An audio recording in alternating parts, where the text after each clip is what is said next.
welcome to the Monday evening.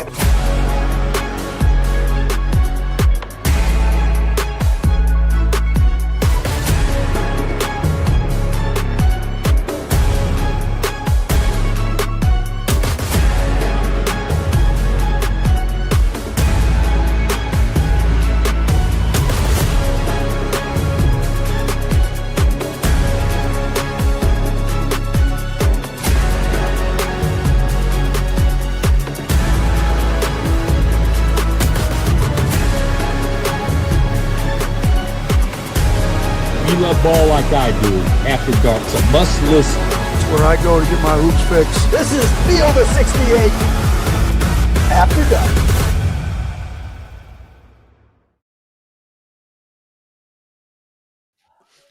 Ladies and gentlemen, welcome to the Sunday evening edition of the Field of 68 After Dark. My name is Rob Dauster. Last night, you saw me on this broadcast with John Fanta and Jeff Goodman, and we talked a little bit about a lot of different things.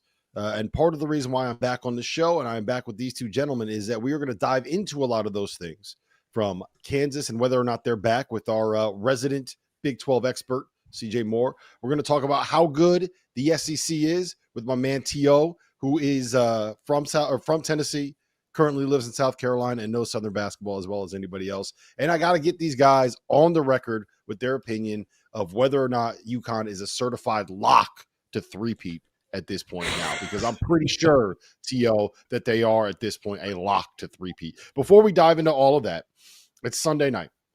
It was very much an NFL football Sunday today. There wasn't all that much basketball that happened today relevant to this show. So before we kind of get into anything else, I want to tee each of you guys up on this. CJ, we'll go to you first. What was your one biggest takeaway from the best day of college basketball that we've seen yet yesterday, Saturday's day of games? Oh man, biggest takeaway, huh? Mm-hmm. I think that Auburn is probably separating itself as the clear national title favorite with what they did to Ohio State. Now, T.O. right before we came on asked, is Ohio State actually a good basketball team? And that might be worthy of debate, but I think that what Auburn has done so far. I got a stat for you a little bit later that when we get into it that shows what Auburn's doing is pretty special. T.O.? I think just the SEC in general, and I feel like I'm beating a dead horse with this, but like the entire league is just ridiculous, and they don't miss opportunities to be great. Like that's kind of where I'm at with this. It doesn't matter who the SEC plays or how low they were picked in the preseason. Like them dudes are showing up. And the investment that the SEC made over how many years ago, 5, 6, 7 years ago, you're starting to see everything that reflects that now. And you're seeing a lot of athletic departments that are willing to take risks in order to have the best team. And as a result, I think 5 of Goodman's top 7 players in the country, or the best top 7 teams in the country are from the SEC. A lot of that is because these athletic departments, they want to win. They're willing to invest to win. And everybody always says, well, in order to be really good, you have to have a good football team. No, I think in order to be really good, you have to allocate your funds properly. The SEC has done that, and the SEC continues to be dominant when it comes to funding, when necessary payments to NIL and all these things.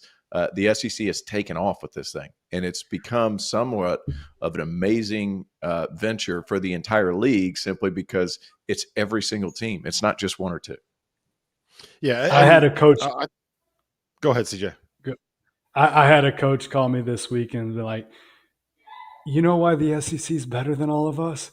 They spent the most money. like their NIL is just way better than everybody else's. No wonder they're so good. But you also got to get the right coaches. You got to pick the right people. I think all those teams have built really, really well. And it is pretty crazy, though, that you could make an argument like the 4 or 5 best teams in college basketball are all in the SEC. I think Duke and Iowa State are up there. There's some other teams that are up there, but what the SEC can claim from top to bottom, there's no more. Is this the best conference in the country debate? Like it is clearly the best league. Yeah. So the debate that I actually wanted to have here was where it kind of ranks in terms of like the best conferences that we've seen ever in a college basketball season. I'm going to throw some stats here at you guys because this is how ridiculous it is. Right now, the league as a whole has a record of 144-20. They are 17-8 against AP top 25 opponents, which according to Brett Edgerton, who is a researcher for ESPN, is the best of any league ever through 25 games. They are 55-17 against other major conference opponents, and they are 42-6. Guys, 42-6 combined against teams in the ACC and the Big 12. And here's the craziest part. Field of 68, right? Talks about the 68 teams in the NCAA tournament. That's what that reference is for. All 16 teams in the SEC are ranked in the top 68 of KenPom. That's crazy. That is crazy to think about. Every single game that you play in the SEC season, if it started today, would be a quad one game. Every single team in the SEC is going to be playing. If you're on the road, you're going to be playing a quad one opponent in those games. It's crazy when you think about how good and how deep and how balanced. Tio, you did the math on this the other day. They have one bad loss. South Carolina lost to North Florida on the opening day of the regular season. That's the only bad loss that the league has. That's the only one I can find. And now I did that last week, so I don't think they lost a big game. I don't think they lost yesterday at all. I don't think they lost a game, and it was finals week, so they didn't play during the mid part of this. Okay, so SMU beat LSU. SMU is going to be the top 5 of the ACC. I wouldn't consider that a bad loss, would you? Wasn't it in Dallas? So I wouldn't consider that a bad loss. Would you argue any ACC loss is a bad loss? Yeah, here we go. Yeah, probably, but not SMU. Not SMU. I think Duke, Clemson, SMU, maybe one or two more. Those aren't going to be bad losses. Outside of that, like it's chock full of bad losses. But we're not talking ACC. Why would you do that to me, CJ? I don't understand. You think you can just say whatever you want after you steal Tyler Hansborough's headset, and then you come at me. Then you come at me sideways. So that's where we're going to start. As far as best conferences of all time, what's the barometer here? Because obviously I think, the Big East had a run 10, 11, 12 where like it was just ridiculous. Year in, year out. There was a crazy stat. I think they had 12 or 11 teams that made the NCAA tournament. It was SEC's very much not to cut you off, Tio. It was 2009. They had 11 teams make the tournament, and they had 3 1 seeds. Yeah, so I mean that's obviously a great one. Do we see 3 1 seeds with the SEC this year? Could happen. That's the crazy part. Could happen. Maybe. Yeah, they would have to beat that. In my mind, they have to beat that year. That's the year that they have to beat. CJ. Well, I got 2 things for you. One, for my top 25 tomorrow, I try to come up with some creative for every team, and I was looking at Auburn. And I noticed in KenPom, they're plus 35 in efficiency margin. So KenPom's got the trusty little tool where you can look up where is each team on this day, any season, right? So I looked up December 15th of every year going back to 2011-12 is the first year you can do that. So of the last, 13 seasons, the plus 35 is better than any other team in the database at this point in time. And it's not even close. I think the next best one is like maybe plus 32 or something. This is better than 2012 Kentucky. This is better than 15 Kentucky. This is a super, super dominant team to date. Now, if you go back through that, the number one team in those years does not always win the national championship. But what separates this year is not just is Auburn above 30 is like, holy crap, that's an elite team. Because a lot of times this time of year, plus 29 or so is the best team. Auburn is at plus 35, but also Tennessee's above 30, and so is Duke. So any other year, like Tennessee or Duke would probably be number one. But Auburn is just obviously taking it to another level. But the one pushback I would have on is this the greatest league of all time is while I do think the COVID year has helped college basketball have better teams at the top, I do think that NIL has made more guys return to college and has probably bumped the talent level. But I will push back and say, guys, like early 90s, late 80s, that was like the heyday of college basketball. the top teams then were just better. So that would be my only pushback. Like, I don't think the teams now are quite at the level of like they were before. Dudes were just taking off. The best dudes were taken off early. And, back in those days, guys would get to their juniors and senior years. So as far as the quality of teams, maybe not, but just the sheer dominance over the sport of one league, yeah, then maybe you can make that argument. Yeah, I think when you talk relative to what the so you're saying Ralph Sampson wouldn't have stayed all 4 years at Virginia in today's age? Is that what you're saying? Probably not. Okay. Depends on NIL. In layman's terms, like not a lot of people are like now. Not a lot of people stay around. Like I understand what you're saying, and that's a great point. But like Patrick Ewing would have been gone after 1 year. Like you know what I'm saying? Like these super duper dominant teams, to put it in another way of saying that. Yeah. So let's number one seeds. 3 number ones is insane though. Mm-hmm. That's an insane. They can get there. It could. So here's why they can get there, guys. Like Auburn and Tennessee, I think are fairly clearly the 2 best teams in college basketball as of today. Whether that's going to be the fact, the true, in 6 weeks or 8 weeks, and once Duke kind of really finds their footing, is something that we could probably argue about for a while. But as of today, I think those are the 2 best teams in college basketball. And I think that they're on track for 1 seeds. And there are so many quality wins available in the SEC. Like I said, every road opponent that you play is going to be a quad 1 opportunity. And there's going to, like, Kentucky can go out and just stack wins. And they've already beaten Duke. And they've already beaten Gonzaga. And now they've beaten Louisville, right? You have opportunities like Alabama's played this ridiculous schedule and has a whole bunch of good wins already. Florida's sitting here undefeated still and just kind of no one's really paying attention to them, but they're sitting there number 7 on KenPom. They're number 8. Why are we not paying attention to Florida? Like, what's going on? Because they haven't. I have, but they haven't really beat anybody yet. But I think they're pretty damn good. But you sit here, you could say who could actually be 1 seeds? I would say at least 5 teams in the SEC because the 2 you talked about, Florida, Bama, and I'm missing somebody. Oh, Kentucky.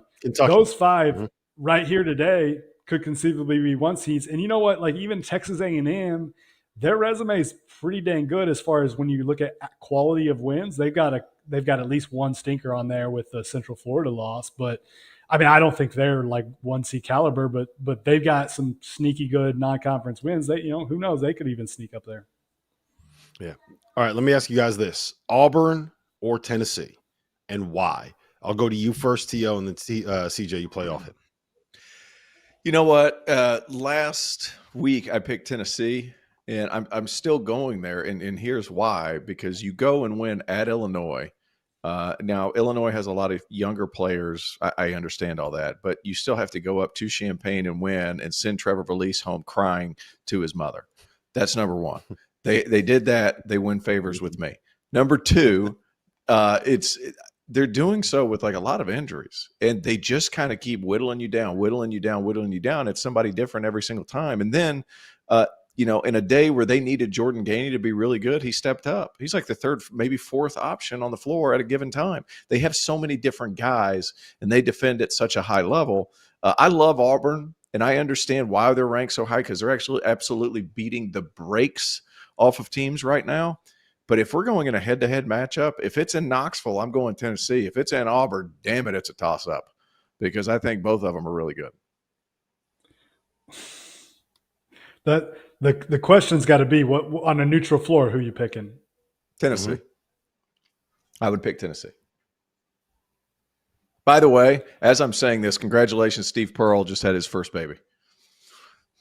Tennessee. Grandpa Bruce. Grandpa Bruce is a real thing now. Yeah. Go ahead, CJ. I mean, I love both these teams. I think they're both really, really good. I don't think there's probably not a wrong answer here, but I already laid out that Auburn set to you. I think that Auburn has a better front line, clearly. I think you could you'd probably lean Tennessee in guard play, but Auburn, man, like they're way better on the perimeter than they were a year ago. I don't think it's like, I think Auburn's front court because of Janai Broome is better than the Tennessee backcourt is better than the Auburn backcourt, if that makes sense. And then I think just the way Tennessee's got higher quality of wins. I know they've got one loss, but I'm one of the three, I think, ranking Auburn number one right now in the AP poll, and I will continue to do that again this week. They didn't do anything that made me think differently. So I think Auburn's just been a little bit more dominant, but I don't know that there's a wrong answer here. I think both teams are really, really good, and luckily we get to see them play each other. So who really cares what we say now? But I would pick Auburn. Plus the wins that Auburn's had guys, too. Just to argue against myself, the wins that Auburn's had are just ridiculous. Like Ohio State by 1 billion, literally by 1 billion. Like they're not just they're not just beating 51 points. Yeah. Vermont's good. Houston by 5. We're just going to talk Houston by 5. I thought they kind of embarrassed North Carolina. I mean, it's like one after the other. Like it's pretty remarkable how they've been dominant.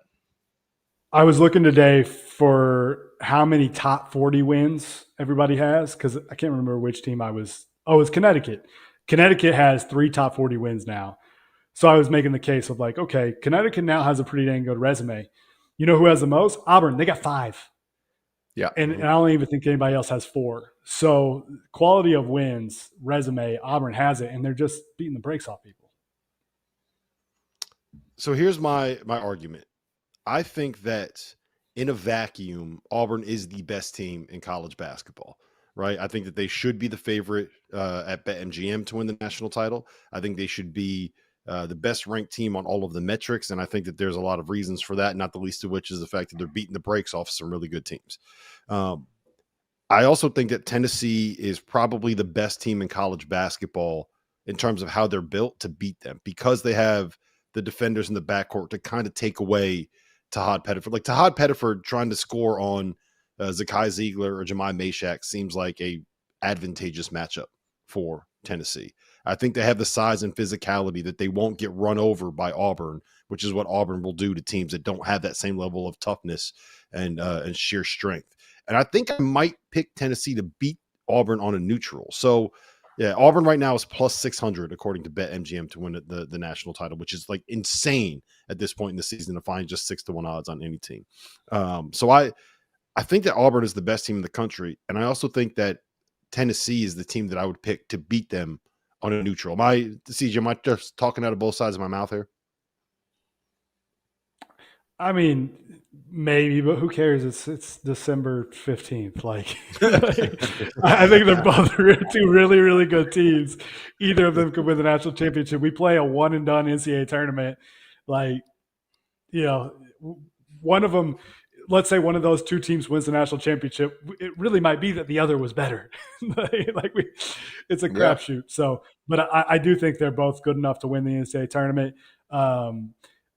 I would love to see, like I have always been a Rick Barnes appreciator and defender. So I would love to see Rick Barnes win a national title. I think that'd be beautiful. Today, sitting here today, I think if they put it on a neutral court, I think Auburn would be favored. I think Auburn would probably win that game, but I think it'd be a really, really good game, and I wouldn't be that shocked if Tennessee won. So I think it's very easy to talk out of both sides of your mouth on this argument, because both teams are really, really good. Like, it's okay. We don't have to hate on one to appreciate the other. It's not what we do here, CJ. Yeah. So you take one side. My bad. You got a flag in the sand on one side, and you fight it to the death, even when you get proven wrong. You argue your point that you're right. Yeah. I'm new to this. We got to talk a little bit about Kentucky and Alabama and Florida and how close those 3 teams are to the top. Are they in that same tier? Are they actually capable of going out and winning the SEC or winning the national title this season? And we will do that after a word from our sponsors.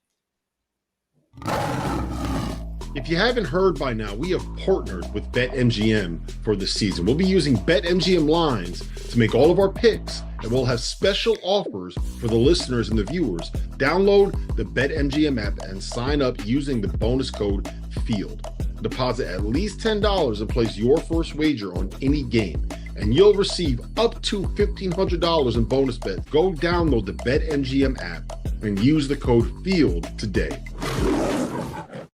Now that college basketball season is back in full swing, I need to remind you guys about our partners over at Autograph, where the real college hoops fans reside. The Autograph app curates all of the best content for every sports fan and every sports fan's favorite team.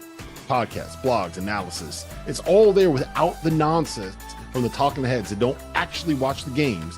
And there's a bonus. Consuming content on the Autograph app earns you coins that can be redeemed for rewards for things like no-fee tickets or signed jerseys from your favorite players. There are a couple new features in the app that I need to let you guys know about as well. Autograph Replay gives you a quick-hitting summary of the previous day's news so you can keep track of all the important things going on with your favorite teams. And Autograph Rooms allows you to chat in real time with the true voices of fandom within your team's community. So go to the link in the description or scan that QR code on your screen and download the Autograph app. Well, welcome back to the Sunday evening edition of the Field of 68 After Dark. My name is Rob Dauster. I have CJ Moore from The Athletic with me, and I have Terrence Oglesby, your favorite Clemson Tiger, here with us.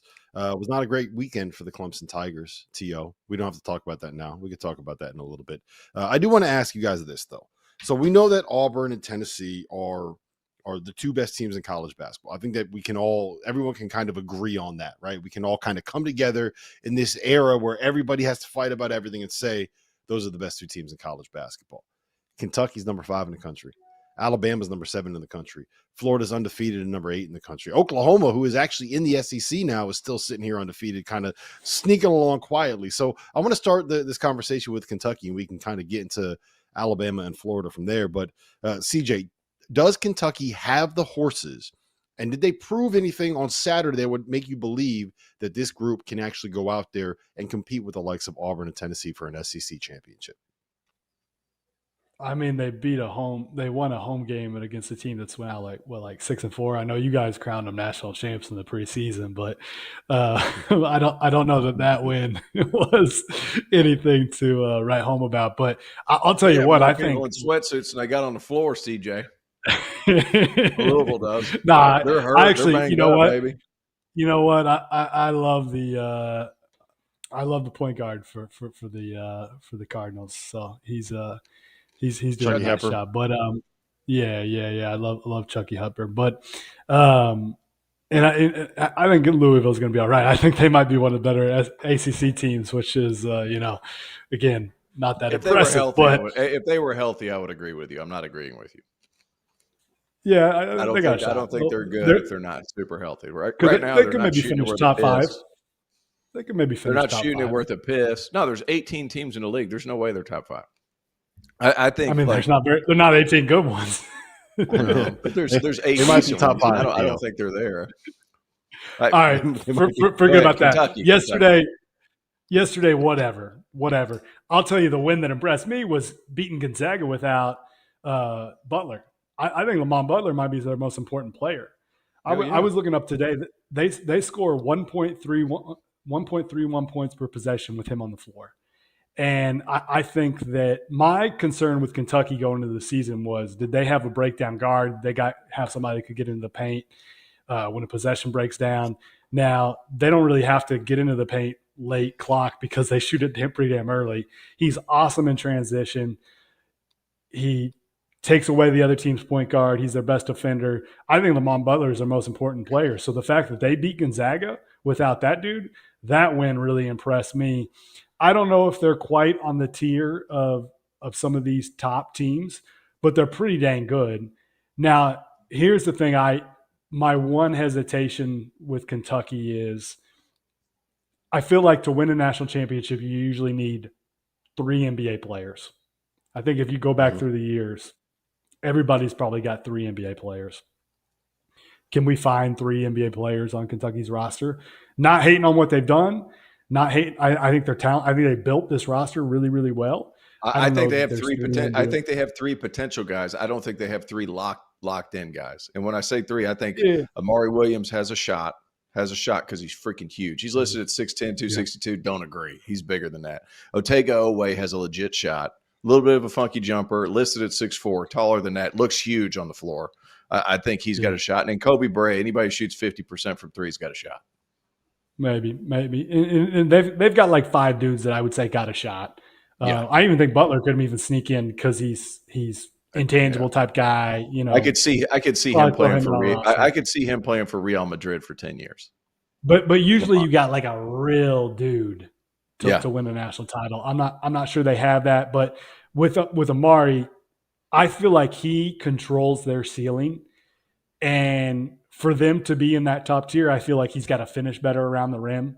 He's got to be a little more efficient, consistent around there. But I do really like this team and how it's put together and the pieces fit. I want to ask both you guys this, and Tio, you go first, and CJ, I also want your opinion. Why is Lamont Butler that important? Like, why is he a guy? We talk about what he can be defensively. We know what he was when he was at San Diego State, and he was like I don't want to call it. I feel like a glue guy is probably a little disrespectful. He's Mountain West Defensive Player of the Year 2 years in a row. But you think of him as a defensive piece, and as like CJ just referenced, they average 1.31 points per possession with him on the floor. Like, what makes him so valuable? Why does stuff work when he's out there? Was that just with him on the floor against Louisville? That's just with him on the floor overall, full season. Oh, overall. I was about to say, well, it helps when you go 10 for 10 from the field and just don't miss a shot. That helps. I think the thing that's changed is he doesn't freaking turn the ball over. Like, he's not going to turn the ball over. He's so sound. He's so solid. And guys just know where to find him whenever they're in a little bit of a panic. Like, what's the term? Settle down guy. Big settle down guy. That's what I'm a fan of. I think he can certainly do that. And he's the best defensive guard in college basketball. There's a couple of others that can be thrown in the mix. There's a couple of others. And you guys are going to think I'm crazy for saying, I think Jaden Zachary at Clemson has a shot to be kind of thrown in the mix there defensively. Lamont Butler is there. I think Otega Owe is awesome defensively. But you look at what he's been able to do shooting the basketball this season. That's been the biggest differentiator so far. And it's just been the quality of shot he's been able to find under Mark Pope. So throw in the fact that Kentucky leans on him just to get things moving, and the fact that he's knocking down shots. So now defenses have to respect him. I said it before the season. You said you love how the pieces fit together. I was on that train right at the beginning. And it's just, they have a bunch of superstars in their role. Like Andrew Carr's a terrific piece too. Like, that's kind of what makes this team fit so well. Now, they are going to have an off night or two, but it's not going to happen all that often because it can be a different guy every night. And that's what makes this team so dangerous. But as far as Lamont's concerned, you know that he's always going to be there. When I mean that is, what he's going to be defensively. He never has a night off defensively. And then if he just doesn't turn the ball over, at least guys can rely on him on that end of the floor. CJ? I love him because there's not a selfish bone in his body. Like, he always makes the right play. They play faster when he's out there because he's willing to pitch it ahead. And then also he just puts so much pressure on your defense in the initial break, because if there's an open floor, he's going to find a way to get paint, and then he's going to come to a jump stop, and the defense is all going to collapse. And, he's had several times this year in big games, gets to the paint in transition, jump stops, turns around and dishes it to the guy that's trailing. So I just think he puts with his, and he's such a good cutter too. Like, he's such a great fit in that offense because he's almost like a really good slot receiver, to where he's going to find a way to get open. And when he's cutting to the basket, like, I swear there were 5 times last night or yesterday where he made a cut and he was open, and their guys just didn't pass it because they were probably surprised he was able to get separation off that cut.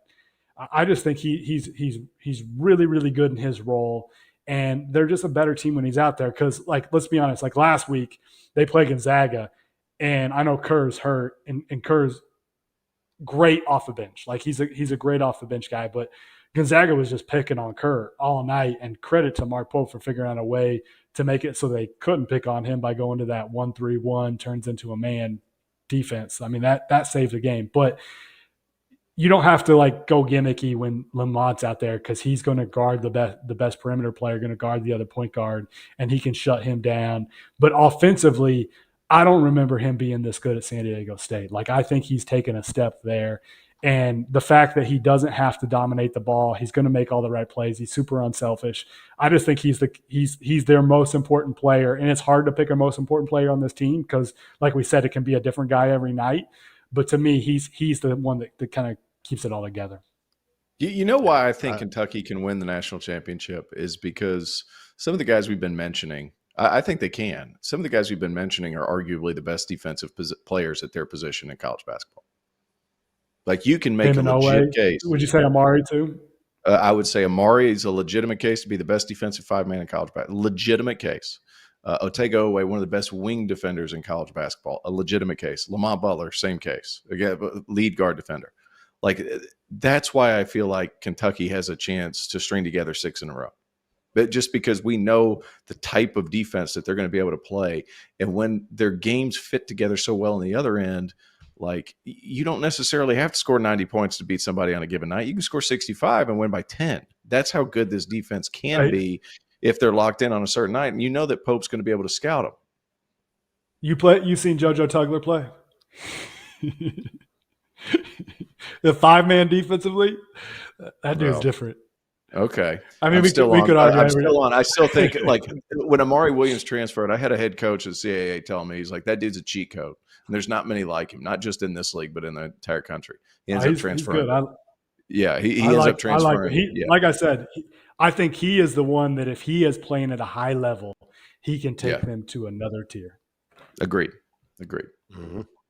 Nobody loves Houston the way that CJ loves. I mean, JoJo Tugler, though, come on, dude. That dude is unreal defensively. All right, let's talk a little bit about Alabama and Florida. I actually want to start with Florida here because we know Alabama. They're a known commodity at this point in college basketball. They're coming off a trip to the Final Four. They got Mark Sears, preseason first-team All-American. They got one of the biggest transfers in the portal in Cliff Moore. Like, we know what Alabama is. We know what their ceiling can be.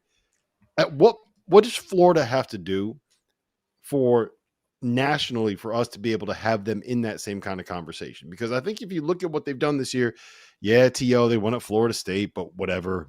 They beat Wake Forest on a neutral. Okay. They beat Virginia at home, which is like fine, right?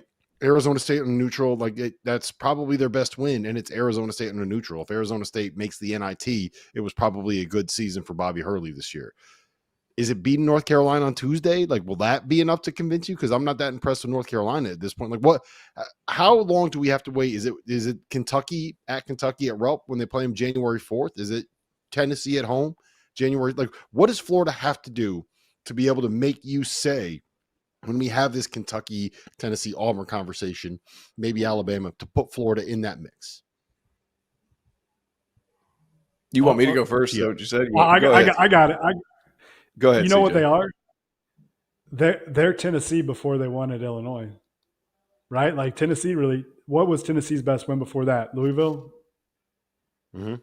Yeah. I don't have Baylor. Yeah. So like they beat the brakes off Baylor. Yeah, that was a pretty good win. But like that's their problem is they just haven't played anybody yet, and that's why I think once people will take them seriously once they play some legit teams. But man, they're beating like Wichita State's not terrible. They just killed them. Arizona State has been way better than I think anybody of us anticipated. I'm not sure Arizona State's a real legit good team, but hey, they beat the brakes off them too. So I think they just got to play people. But I do think that's a really good, solid college basketball team. I want to see them play somebody. I think I got them up to like 5th in my poll. Just because their numbers are good, they beat everybody they've played. When I watch it, I actually think like Walter Clayton, like that's a dude. They've got Elijah Martin, that's a dude. I like how they're built. Their front court, they rebound the basketball. They get a ton of offensive rebounds. They seem to kind of know how the pieces fit together. But again, they haven't really played anybody, and I think that's the problem. It's just a schedule thing. Yeah, and it's not for lack of trying. Like, who thought Florida State was going to be like they are? Like Wake Forest, who thought that? Virginia, who thought that? Dude, Virginia, like, who the hell thought that? You want to talk about throwing a wrench into whatever the hell's going on up in Charlottesville? That, like, crazy. Not for lack of trying. I think they beat North Carolina in Charlotte. It'll raise people's eyebrows. I know North Carolina hasn't been overly impressive, but I still think they're good, and I think they're a tournament team and all those things. So if they beat North Carolina in Charlotte. I think it certainly piques a lot of people's interest. That game, you got to take care of the easy ones. North Florida, I say easy ones. North Florida has beaten some teams. So you got to take care of North Florida. You got to take care of Stetson. But that Kentucky game at Kentucky, and you want to talk about, you want to get big-time notoriety, you win Kentucky and Tennessee in 2 straight games. Oh, buddy, you're rolling in the top 3. Not easy to do, but the opportunity's there. And the crazy part is, like, I kind of get all fired up talking about, like, well, they got that game. Then they play Arkansas. It's like – and Mizzou just beat the brakes off Kansas. And then they got to go play Texas, who's super talented. Like, it's insane. Opportunity is going to be there. How many wins can you string together in SEC play? I think that's when it really solidifies. But I think they beat North Carolina. What is it, on Tuesday? Like, there's a real they're cooking with something there. And beat them, like, with by a good margin. Then that will get some attention. Like, they go out there and beat them by 15. I think that's going to be a little bit more of an interesting game because I think Walter Clayton will take some tough ones. Now, he's made some tough ones.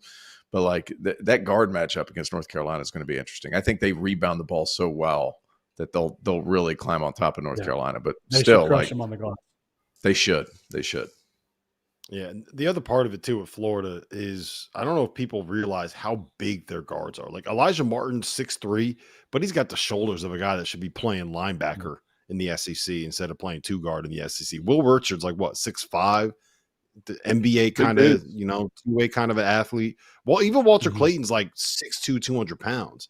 And Elliot Cadeau, RJ Davis, these aren't big guys. Seth Trimble plays the small forward, basically. He's their 3, and he's what, 6'3"? Like that, I think that's where Florida gets the real advantage. They have a size and physicality level there. Are we still on Alabama, guys? CJ, I'll go to you first on this one. I don't think I've talked to you about Alabama yet this year. I had them preseason number 1 in the country. And it's not like they've really been all that disappointing so far this year. Like, they've beaten Illinois. They beat Houston on a neutral. They beat North Carolina on the road. They beat Creighton. They beat McNeese State, who looked pretty good the other night against Mississippi State, right? They beat Rutgers, and apparently that's a more difficult thing to do than people realize. They put together a pretty good resume so far, but I feel like people have kind of forgotten about them a little bit, if that makes sense. Where are you on Alabama right now? I've said all along I don't want to judge him until Chris Youngblood's playing. He played last night, but that was just the first game. I think we wait 2 or 3 weeks, maybe even 4, and see what they look like with a healthy Chris Youngblood. I've kind of felt like, talking to Nate Oates in the preseason, I felt like he thought that was going to be the guy that kind of gives them some teeth to their defense, their leader type. So I want to see them with him. I know losing Reitzel hurts because that dude, anytime he had an open 3, it felt like it was automatic. And the thing that I guess would be concerning about them is I believe I don't have it in front of me, but I think they're 31% from 3 this year, and they take a ton of them. But they're still, if you look at KenPom, I think they're the 6th best offense in college basketball. So if they start making some shots, look out. But I still really like their talent. I just want to see what it looks like with a healthy Chris Youngblood. And the guy that's been amazing is the freshman. My brain is not working today. Darren Filan. Oh, Filan, yeah. Reed's been good too. But Filan's been awesome. Like that guy has been he's awesome. He has been somebody that I don't think anybody anticipated he would be that good. So if he keeps playing at the level he's playing at, and if Chris Youngblood is last year's Chris Youngblood, then we're messing with something. Then we got a team that I think you could argue might be on that tier. But I just want to see kind of how it all comes together when he comes out there, and if he actually gives them some teeth to their defense, because still, like, that was the whole thing with them this year was, okay, we go out and get Cliff Omari, like, we want to be a legit good defensive team. I think they've just been okay defensively. They haven't shot the 3 ball yet. So have they underwhelmed according to what our expectations were? Yeah, but they're still off to a really good start. And here in January, February, we might be looking up and they're in that conversation. We might be talking about them with Tennessee. Maybe they've replaced Tennessee or they've replaced Auburn. Who knows? Because you get in that SEC and one of these teams could just take a nosedive, like take a dive that we're not expecting, because that league is going to be incredible. It could snowball on you. The SEC, you want to talk about a league where it's just like, oh crap, had a bad game, can't let it roll over. It's like the ultimate next. Coaches always say next play, like next game. You win one, you better wash it. You lose one, you better watch it because it could snowball in a hurry. I'm not selling on Alabama, man. Like you got to figure the percentages are going to catch up. But Mark Sears got off to a tough start. He's starting to kind of correct those things. The percentages will come back. He's shooting 32% from three right now. He's going to get there. I'm not so worried about that. And because he's so ball dominant, like he's going to be fine. You just have to hope that some of these other guys start to turn it up from the shooting department. Grant Nelson's been not very good, 28% from three. Like the fact that they're getting the shots is fine. Now it's time to start making them, and I think they will. I don't think this is a bad shooting Alabama team, and they can't afford to be because they haven't, every day in the SEC is going to be tough. So you have to be able to knock down shots, especially like CJ said, if you shoot them at that volume. Yeah, I think two names to mention here when you talk about the shooting with Alabama. Houston Millette shot 40% from three last year on 145 attempts at Pepperdine, and they were going to redshirt Houston until Latrell Wrightsell did his Achilles, and now he is going to be eligible. The other one is Chris Youngblood, who shot 42% from three last season at South Florida. He is back and healthy now. He played 15 minutes the other night against Creighton. So I think that ship does get righted, and the one big thing is the defense. I was a little critical of Murray early on in the season, but the defense, it's kind of settled a little bit, right? They're top 40 in the country defensively. They're top 20 in defensive 3-point rate. They are starting to turn the ball over a little bit now. They're a little bit better on the glass than they were last season. So the impact of Amari is starting to kind of take shape a little bit here. So I think that's something that is worth noting as well. We got some takes, man. We got some games that we didn't talk about last night. We have some teams that we need to discuss a little bit more. Kansas, we got CJ on here. I got to find out if Kansas is back, man. They lost 2 in a row, and then they drubbed NC State at home. How worried are you about them? What are some of the red flags? And then T.O., I'm going to make you answer for your UConn hate here, the anti-UConn guy.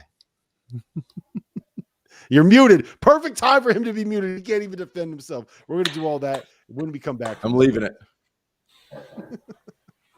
Now that the college basketball season is in full swing, you need to make sure that you have access to the best betting tool on the market, the Rhythm app. Spelled RITHMM, is a data-backed app that uses AI and analytics to identify inefficiencies in betting lines and the player prop market that will allow you, the user, to profit. You can create customized, analytics-driven betting models tailored to your personal preferences as a bettor. Users have access to up-to-the-second against-the-spread data. And if you're like me and you understand pictures better than numbers on a screen, Rhythm's internal trend analysis provides you with the kind of graphs that will allow you to evaluate past results and project future performance in a visual way. Every Division I college basketball team is included in the Rhythm's metrics. Free subscribers to the Field of 68 Daily will get 25% off for a Rhythm subscription. Use the QR code on the screen to sign up or download at the link in the description.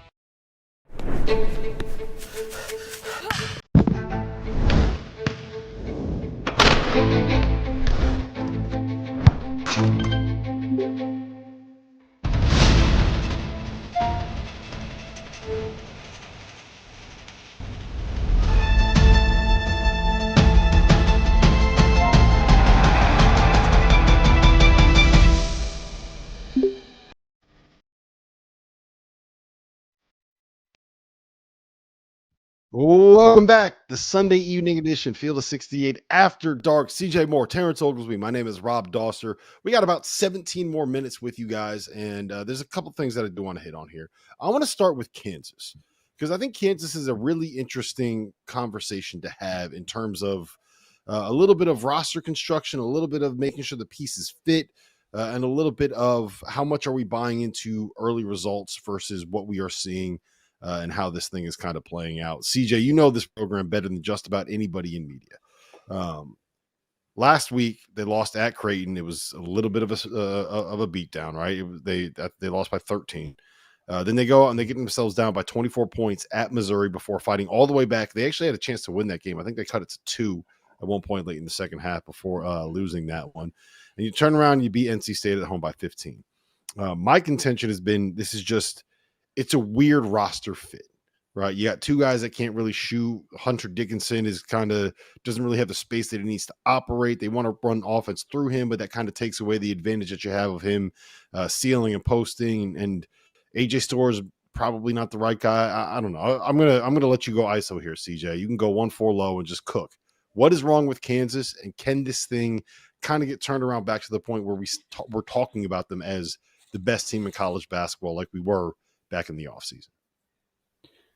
I was never talking about him preseason number one, I'll tell you that. But I had some concerns coming into the season, and I think that we've kind of seen them recently. Like, I don't know that they necessarily made the right moves in the portal. I think the idea was to throw shooting around Hunter Dickinson.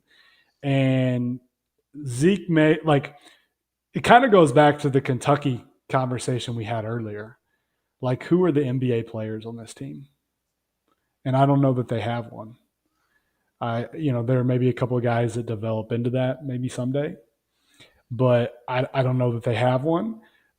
So talent-wise, like, this isn't what we're used to seeing from the elite Kansas teams. And then you went out and you got some shooting, and the shooting hasn't really shot that well. You're always having at least two guys on the floor that don't shoot it that well.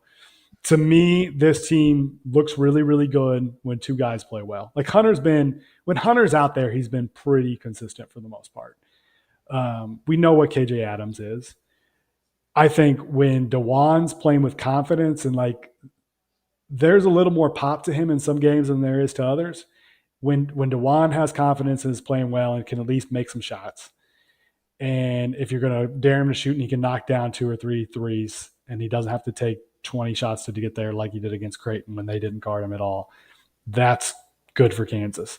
And then Zeke Mayo, to me, is like, that guy has to play well and be aggressive for them to be a good offensive team. I think they've got enough defensively most nights because DeJuan's so good at his position. KJ can take away so many different people. We saw what he did to Flag. I think they've seem to be able to get up for really big games, and they've kind of maybe lost in these games where they maybe maybe don't look at the opponent and give them the credit they deserve. But I do think there is reason to be worried about them from the two results, last week. And I don't know that they're quite right yet, but we'll see what after Bill Self gets his hands on this team and kind of molds it, because he's talked about, like, I don't know what our identity is yet. And I think that's really true. And I think the biggest thing maybe they missed on was they needed a dynamic wing scorer, and they went out and got AJ Storr, who really just doesn't fit with Bill Self, because Bill Self likes people that take good shots. And AJ Storr is a guy that he's just kind of a volume dude who's not very efficient, isn't always going to take the best shots, and that's just not going to work in a Bill Self offense. So I think maybe they took the wrong dude there. Now, who's not to say that he can figure it out at some point and kind of fit in this with this team? But so far, it hasn't worked out. And when DeJuan and Zeke are good, I think they got a shot. When one of those two guys is off, there's not as much room for error. Am I talking myself into something? This is what it comes down to with Kansas. The refs have completely screwed them from the beginning of the season. They're not getting to the foul line at all. Like, how does Kansas not get to the foul line? The officiating has had it out for Kansas the entire freaking year. They don't like Hunter Dickinson. They can't get to the foul line. When you're 361st in free throw to field goal attempts, like, the referees just aren't giving you enough. And that's where having a dynamic wing scorer comes in, right? Like, you're joking, but, like, having a guy that can really put pressure on the rim. That's what AJ Storr was supposed to be, and he hasn't been that for them yet. I think Fog Allen kind of out ain't there. What it used to be. Fog Allen just ain't what it used to be. That's what it comes down to. They're not intimidating the officiating crew like they used to do. That's what this really is. They can't get to the free throw line. A lot of what you're saying is true. I think part of it is Hunter's dug himself into a hole because refs just don't want to believe anything that happens inside 8 feet with him. I'd say that kind of facetiously and jokingly. At the same time, I think it's partly true. He's been there so long, and he's always kind of done like these little sneaky, and I'm not going to call him dirty, but like some gamesmanship types deal with him. They're not giving him, like, you got to get to the free throw line if you're Kansas, especially at home. Like, they're not getting there. They only get there in what 20? What is it? 20%? I'm not sure how to read that stat. All I know is they don't get to the freaking free throw line enough. That's what this comes down to. I agree. You know how to read the ranking in terms of. I agree with you in terms of not having a wing scorer that's kind of dynamic. That hurts, and you know it kind of is what it is. I think you're throwing a lot into Hunter's lap, and Hunter, like, is he a winner? It's a question. So, like, is he going to be able to carry your team every single night when you have DeJuan out there who's not a shooter and KJ who's not a shooter? So it makes it really tight out there for him, and you're trying to throw everything onto him. It makes it really tight. When it's going well for Hunter, it goes well. When it's going well for Hunter, when it's going well for the team, he looks good. When I will say the last 2 years, when they've had some games where it's going not so well for them, he struggles. Like he does it, everything kind of needs to be in the flow, and things need to be going well for him when the pressure gets on and they have to like win ugly. It's not always his best night, but I do think the encouraging thing about yesterday, I guess, and I don't think NC State's any good, but the ball did pop. That thing was moving around. Bill Self, he wants to get multiple sides of the floor. I thought that was better. I thought their ball movement in those other two games wasn't great. So there were some encouraging signs for that game, but it's one game at Allen Fieldhouse where it got away from NC State right away. So we still need to see way more from Kansas than just yesterday, but it was a step in the right direction. T.O., is UConn back? Did they ever leave, Rob? Did they ever leave? That's the question. They got smoked in Hawaii, man. It was not pretty. They took a sabbatical. They were out there. They were undefeated on the mainland. They're undefeated on the mainland. The last time I checked, the NCAA tournament ain't in Honolulu, boys. It ain't in Honolulu or Maui or wherever the hell they were down there. Maui is not Honolulu. Different island. That being said, them dudes are undefeated on the mainland, and they came back with a vengeance, and the dudes are defending. Like I didn't think they defended all that well whenever they were in Maui. They didn't defend, period. There was nothing all that well about it. They didn't defend point blank, period, when they were out there in Hawaii. I'm not trying to creep into Dan's doghouse. He's got the rest of Field of 68 in there right now. I'm not trying to slumber up with you fellers. But if you look at what they've done over the last three games, Baylor, Texas, Gonzaga, like three big time teams, and all three of them really impressive in how they did it. So they're defending. They're starting to find some different ways to get some of these other guys some production. Like Aiden Mahaney, who's been up and down, is still, quite frankly, a little bit up and down. Like him playing well at Baylor, that's just a huge confidence boost for him. And then, it's just a game-to-game thing. And he's trying to find like this singular piece that he can rely on a given night. That's kind of the hard part. CJ? I think that they've at least proven that like they're not bad. They're a top 25 level team for sure. Two things. One, they had to replace 4 starters. It should take a little bit. I think that's where like I haven't ranked them. I think the highest I ever had them was like 7 or 8. And every week, if you go to the Athletic Top 25, which I put out every week, like their fans are just in there just going crazy. Like you're disrespecting them, yada, yada. I was like my whole point the whole time was they lost 4 starters. That's really hard to come back from. So it's not shocking that this is taking a little while to kind of massage and figure out how to work. But so that's it was going to take a little while. They can still be really good. The offensive numbers are still really, really good. Like T.O. said, they're starting to guard. My only pushback to be like, okay, let's start, shaking the pom-poms for UConn would be, is Texas really that good? No. Is Baylor a flawed team? I love Scott Drew. I like some of their pieces. I don't know that that's a top 25 level team. We'll see. And then they just beat Gonzaga, who I like Gonzaga. I've been good Lord, boys. Hey, guys. Gonzaga hasn't beat anybody. Hold it, CJ. I say this every year. And it seems to be every year in December. Everybody can't suck. Like everybody can't suck. Like somebody's good. Like some of these teams are good. We can't pick all of them apart. Like some of these teams are good. Like Texas is going to be a hard out for a lot of people because they got talent. Like Baylor's Yeah, going to they be do. good on a given night. Norchad Omier can't guard Damon right now, my son, but like he's going to have nights where he boards. Like we can give credit for like some of these wins. Like that's 3 big time wins, man. And like I said, it's 3 top 40 wins. That's what I'm saying. But that would be my everybody only can't pushback. suck. Like I'm not sure. It's fair. It's fair. I think Gonzaga's good, but Gonzaga hasn't really beaten anybody of note yet.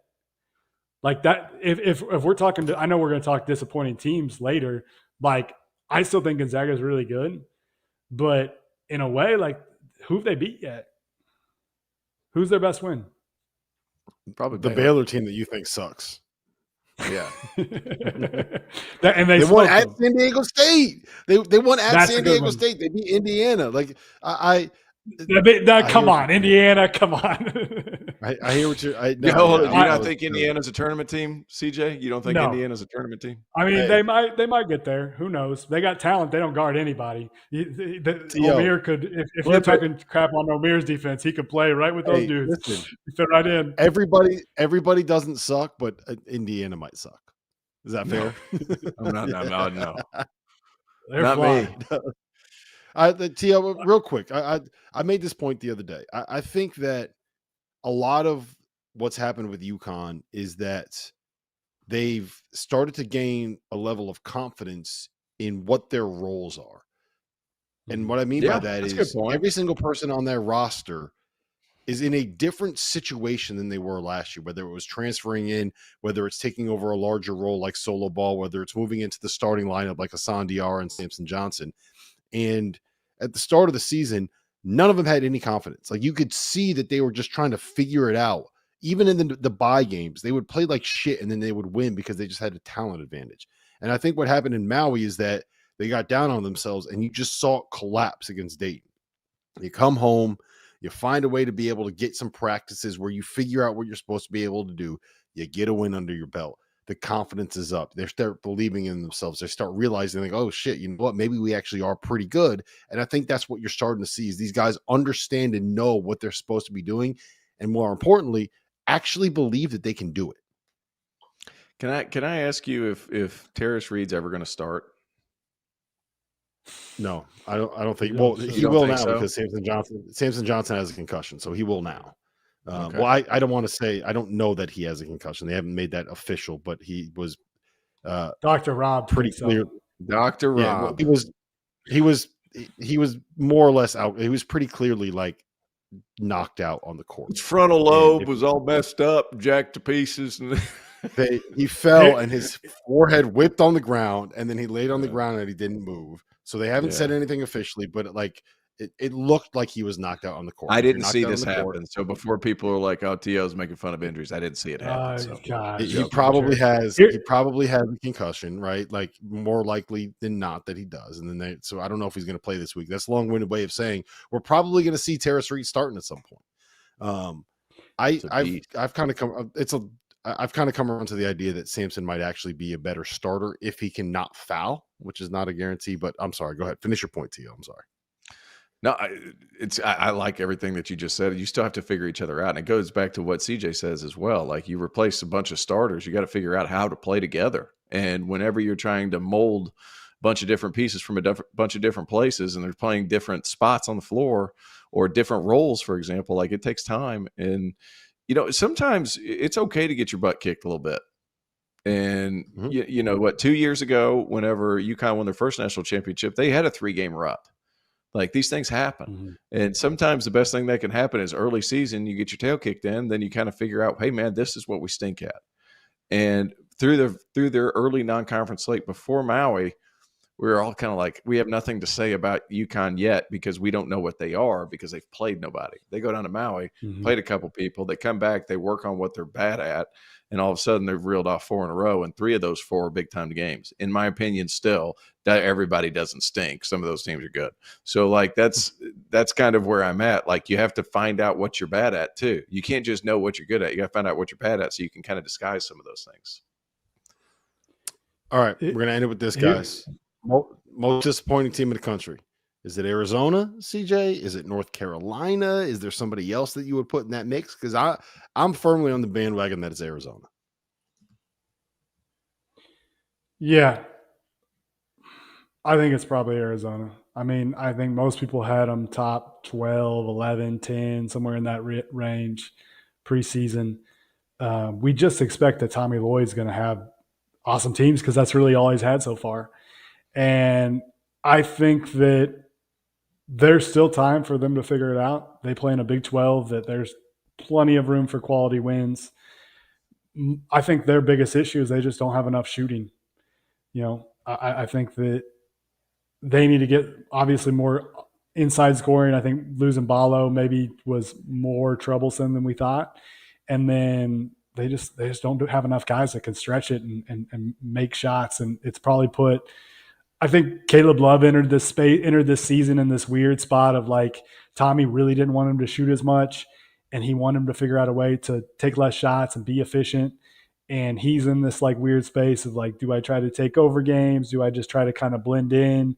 They just haven't really figured out roles. And they've played a pretty tough schedule, but sometimes like the schedule just doesn't work out for you. Like I wanted to go back to UConn really quick and then we can move on. But like for UConn, I think the Dan Hurley didn't schedule ideally for them because he played for nobodies. And then they go to Maui and they get punked the first game, right? And then it's like he's the type of coach that can probably, if he's not in a good headspace and he's not happy, and then he has to play 2 more games the next 2 days, like I think that was the worst nightmare for them. And yeah, but maybe it's going to work out in the long run that they got their medicine, they figured some things out, and now they're good, and they at least got to play some good quality teams. Now, again, I might have questioned Gonzaga, Texas, and Baylor, but they're probably NCAA tournament-ish teams. Those were good wins to build your confidence back up, and now Connecticut can maybe rise. Arizona's early schedule was really tough. They had some Wisconsin probably. I'm not sure Wisconsin like kind of teeter-tottering is that team good or not, but was better early on than we expected. And it's kind of snowballed on them where they've lost some games, but maybe they play a couple of easy ones. I don't have their schedule out in front of me, but maybe they play a couple of easy ones here before conference starts. They start to kind of figure some things out. We could be here in a month. Who's another team, CJ? Who's another team beside Arizona that you think has been disappointing? Is there another one that kind of is in the mix there? I mean, North Carolina. I think you mentioned North Carolina, right? Like that's. I think what people's expectations were. I think Rob did. I mean, Gonzaga, while they do have those 2 quality wins we talked about earlier, like the fact they haven't won in any of their marquee games is a little bit disappointing to me. Just because that was a team I had, I think preseason number 2. They had everybody back except for Anton Watson. I mean, they had a lot returning, so I could. It's hard to put Gonzaga there because their numbers are still really good. Houston has been a little bit disappointing just because the record is what it is. Now, again, Houston and Gonzaga are those 2 teams where their metric numbers are really good, but their records aren't great. So those would be – who else would you guys throw out there? I'm probably missing some that I'm not thinking of. St. Louis, I just saw them hop up on the ticker, I think they lost again today. I think they've been maybe a little bit disappointing because we all love Robbie and we all love Isaiah Swope. Like thought with those 2 dudes and getting a shooter in Jemerson, like those 3 together would be able to get them going. They've been a little disappointing. Theo, you got one? I got one, but I'm about to get murdered on Twitter. Providence has been disappointing. Fire. Providence has been, man, you know what? They started out the year 5-0. They beat they win by 4 over Central Connecticut State. They beat the brakes off of Stonehill, of course. Hampton, Green Bay, Delaware State. They lose to Oklahoma in a close one in Atlantis, and the wheels fall off.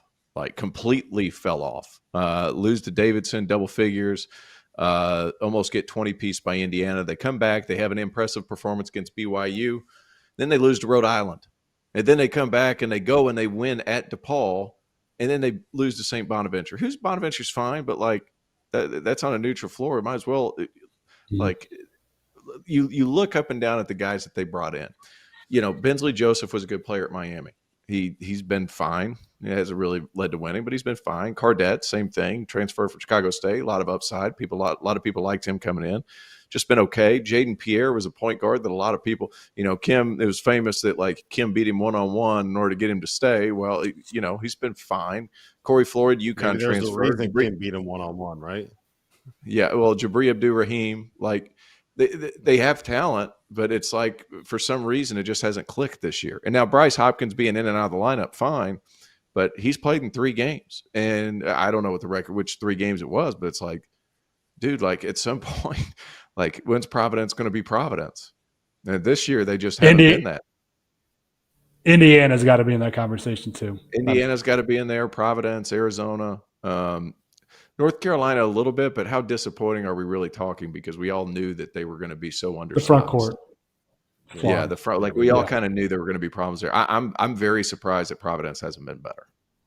Yeah, and here's the thing: Providence is 7-5 right now. They've lost 5 of their last 7 games.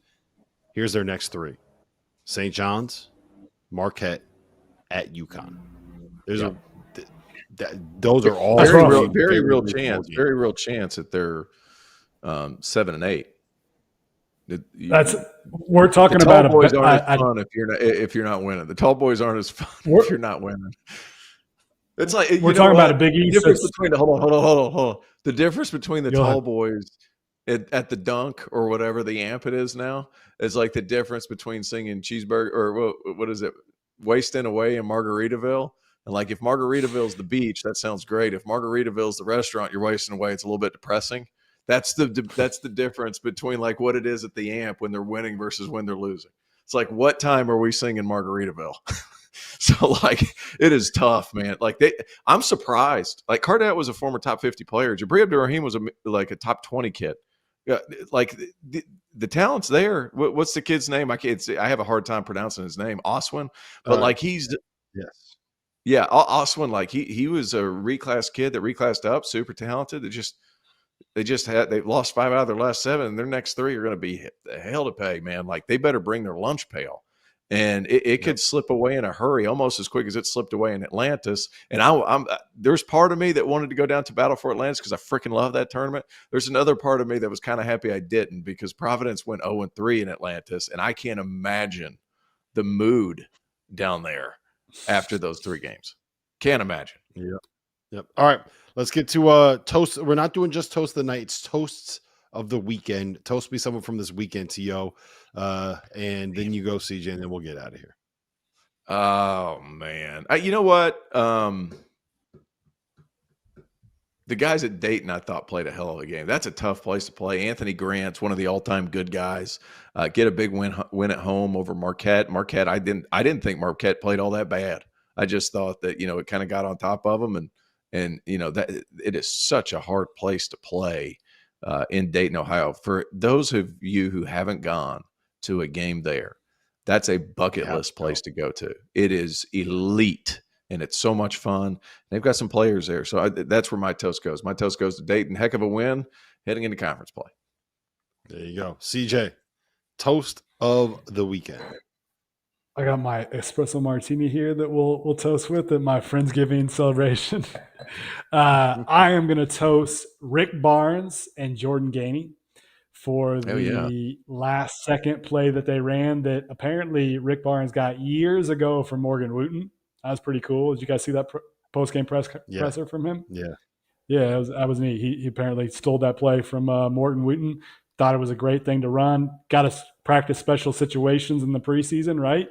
That's where it came up. And Jordan Gainey did a terrific job of executing that play. Got a little butt screen in there that didn't really take, but still nice little design. And we'll be breaking it down in the top 25 tomorrow. Get it at the Athletics. So cheers to Jordan Gainey and Rick Barnes. Awesome win. You got a full that's a martini glass. This is real. Look at that glass, man. Impressive. There you go, CJ. Look at you. Get that pinky up while you're drinking, man. Get that pinky up, man. Cheers to the Wilkersons. I'm on my friend Dory computer tonight. She is from Spain, and her computer is. I haven't been looking up anything because I'm pretty sure everything is in Spanish. There you go. All right. Well, listen, my toast of the weekend is going to the Georgetown Hoyas. They go up to the Dome and they knock off Syracuse. A little bit of a rivalry game there, T.O., and they found a way to get that win. Jaden Epps at 27 points, 9 points, 8 assists, not a single turnover to be found for Malik Mack. Ed Cooley's sitting here at 8-2 with a win at Syracuse, man. It looks like, hey, maybe Georgetown might be turning a corner here. Who knows? Listen, They this might has been fun, be fellas. very, very real. Hey, That might be the fourth best team in the Big East, right? Yeah, Big East. It's It's been a not hard. struggle. Hey, crosstown rivalry. Since or was it Cincinnati took it for the first time since 2018? Wes Miller's got a good team there. It's going to be fun. It was crazy that it was on ESPN Plus. How the crosstown shootout was on ESPN Plus was crazy, but huge win for West Miller. Yeah, Kenny Freeze was not happy about that one. He showed up in our After Dark group chat, basically said, "I hate everything about college basketball," and then disappeared for the rest of the night. No one's home, didn't show up again. So, Kenny, keep your head up, man. It's not all bad. Listen, this has been fun. The Field of 68 After Dark. We're coming back on Tuesday night. We have a special interview coming tomorrow night in the place of an episode of After Dark. It's again slow week, man. We're heading into the holidays, so we will have shows on Tuesday. I believe it's Tuesday night, Wednesday night, and Tuesday, Wednesday, and Saturday is when we're going to be having the shows this week. And Sunday, and Sunday, we got to get you locked in, T.O. Make sure that you're ready to go. Yeah. So listen, we'll be back again on Tuesday night with more Field of 68 After Dark content for CJ Moore, for Terrence Oglesby, for our producers, Dagan Hughes and Trevor Valise, who was already put in a body bag earlier in the show by T.O. My name is Rob Dauster. We will see you guys again on Tuesday.